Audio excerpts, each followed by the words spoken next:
Deuteronomy 23. No one who has been emasculated by crushing or cutting may enter the assembly of the Lord. No one born of a forbidden marriage, nor any of their descendants may enter the assembly of the Lord, not even in the 10th generation.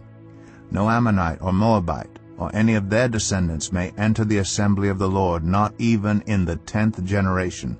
For they did not come to meet you with bread and water on your way when you came out of Egypt, and they hired Balaam son of Beor from Pethor in Aram Naharaim to pronounce a curse on you. However, the Lord your God would not listen to Balaam, but turned the curse into a blessing for you, because the Lord your God loves you. Do not seek a treaty of friendship with them as long as you live. Do not despise an Edomite, for the Edomites are related to you. Do not despise an Egyptian, because you resided as foreigners in their country. The 3rd generation of children born to them may enter the assembly of the Lord. When you are encamped against your enemies, keep away from everything impure. If one of your men is unclean because of a nocturnal emission, he is to go outside the camp and stay there. But as evening approaches, he is to wash himself, and at sunset he may return to the camp. Designate a place outside the camp where you can go to relieve yourself. As part of your equipment, have something to dig with, and when you relieve yourself, dig a hole and cover up your excrement. For the Lord your God moves about in your camp to protect you and to deliver your enemies to you. Your camp must be holy, so that he will not see among you anything indecent and turn away from you.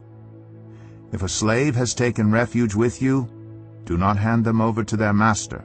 Let them live among you wherever they like, and in whatever town they choose. Do not oppress them. No Israelite man or woman is to become a shrine prostitute. You must not bring the earnings of a female prostitute or of a male prostitute into the house of the Lord your God to pay any vow, because the Lord your God detests them both. Do not charge a fellow Israelite interest, whether on money or food or anything else that may earn interest. You may charge a foreigner interest, but not a fellow Israelite, so that the Lord your God may bless you in everything you put your hand to in the land you are entering to possess. If you make a vow to the Lord your God, do not be slow to pay it, for the Lord your God will certainly demand it of you, and you will be guilty of sin. But if you refrain from making a vow, you will not be guilty. Whatever your lips utter you must be sure to do, because you made your vow freely to the Lord your God with your own mouth. If you enter your neighbor's vineyard, you may eat all the grapes you want, but do not put any in your basket. If you enter your neighbor's grain field, you may pick kernels with your hands, but you must not put a sickle to their standing grain. Deuteronomy 24.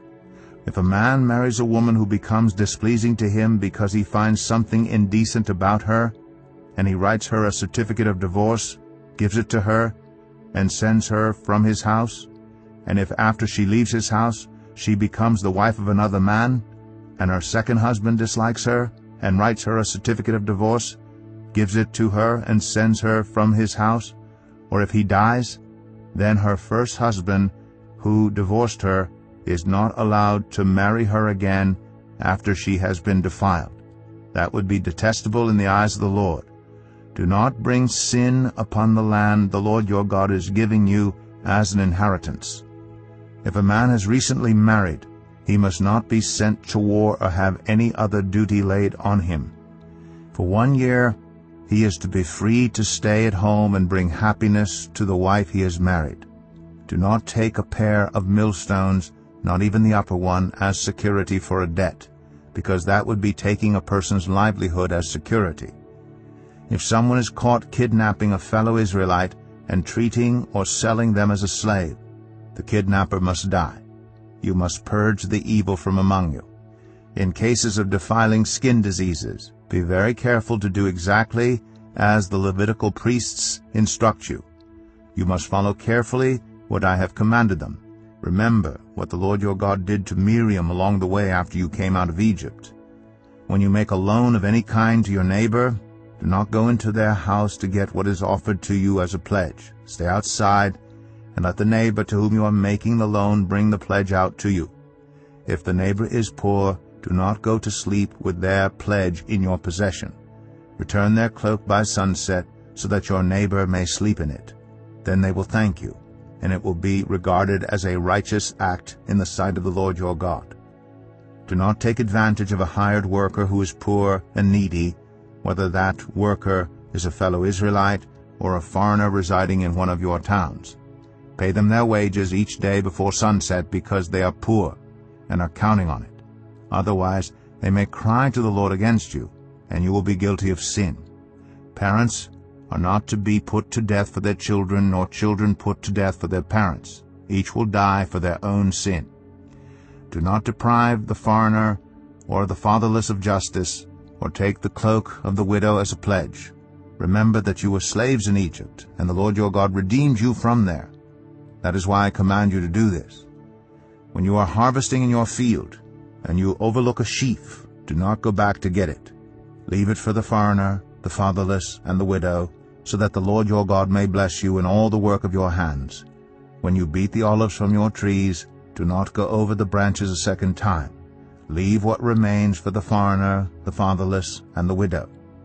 When you harvest the grapes in your vineyard, do not go over the vines again.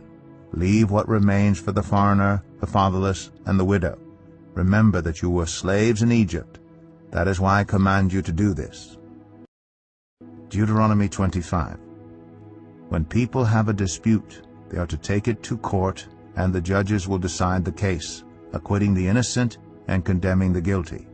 If the guilty person deserves to be beaten, the judge shall make them lie down and have them flogged in his presence with the number of lashes the crime deserves. But the judge must not impose more than 40 lashes. If the guilty party is flogged more than that, your fellow Israelite will be degraded in your eyes. Do not muzzle an ox while it is treading out the grain. If brothers are living together and one of them dies without a son, his widow must not marry outside the family. Her husband's brother shall take her and marry her, and fulfill the duty of a brother-in-law to her. The first son she bears shall carry on the name of the dead brother, so that his name will not be blotted out from Israel. However, if a man does not want to marry his brother's wife, she shall go to the elders at the town gate and say, "My husband's brother refuses to carry on his brother's name in Israel. He will not fulfill the duty of a brother-in-law to me." Then the elders of his town shall summon him and talk to him. If he persists in saying, "I do not want to marry her," his brother's widow shall go up to him in the presence of the elders, take off one of his sandals, spit in his face, and say, "This is what is done to the man who will not build up his brother's family line. That man's line shall be known in Israel as the family of the unsandaled." If two men are fighting, and the wife of one of them comes to rescue her husband from his assailant, and she reaches out and seizes him by his private parts, you shall cut off her hand. Show her no pity. Do not have two differing weights in your bag, one heavy, one light. Do not have two differing measures in your house, one large, one small. You must have accurate and honest weights and measures, so that you may live long in the land the Lord your God is giving you. For the Lord your God detests anyone who does these things, anyone who deals dishonestly. Remember what the Amalekites did to you along the way when you came out of Egypt. When you were weary and worn out, they met you on your journey and attacked all who were lagging behind. They had no fear of God. When the Lord your God gives you rest from all the enemies around you in the land he is giving you to possess as an inheritance, you shall blot out the name of Amalek from under heaven. Do not forget. They took Jesus to the high priest, and all the chief priests, the elders, and the teachers of the law came together. Peter followed him at a distance right into the courtyard of the high priest. There he sat with the guards and warmed himself at the fire. The chief priests and the whole Sanhedrin were looking for evidence against Jesus so that they could put him to death, but they did not find any. Many testified falsely against him, but their statements did not agree. Then some stood up and gave this false testimony against him. "We heard him say, 'I will destroy this temple made with human hands, and in 3 days will build another not made with hands.' Yet even then their testimony did not agree." Then the high priest stood up before them and asked Jesus, "Are you not going to answer? "What is this testimony that these men are bringing against you?" But Jesus remained silent and gave no answer. Again the high priest asked him, "Are you the Messiah, the Son of the Blessed One?" "I am," said Jesus.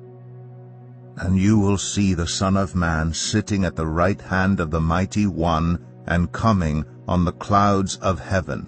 The high priest tore his clothes. "Why do we need any more witnesses?" he asked. "You have heard the blasphemy. What do you think?" They all condemned him as worthy of death. Then some began to spit at him. They blindfolded him, struck him with their fists, and said, "Prophesy!" And the guards took him and beat him. While Peter was below in the courtyard, one of the servant girls of the high priest came by. When she saw Peter warming himself, she looked closely at him. "You also were with that Nazarene Jesus," she said, but he denied it. "I don't know or understand what you're talking about," he said, and went out into the entryway. When the servant girl saw him there, she said again to those standing around, "This fellow is one of them." Again he denied it. After a little while, those standing near said to Peter, "Surely you are one of them, for you are a Galilean." He began to call down curses, and he swore to them, "I don't know this man you're talking about." Immediately the rooster crowed the second time. Then Peter remembered the word Jesus had spoken to him, "Before the rooster crows twice, you will disown me 3 times." And he broke down and wept.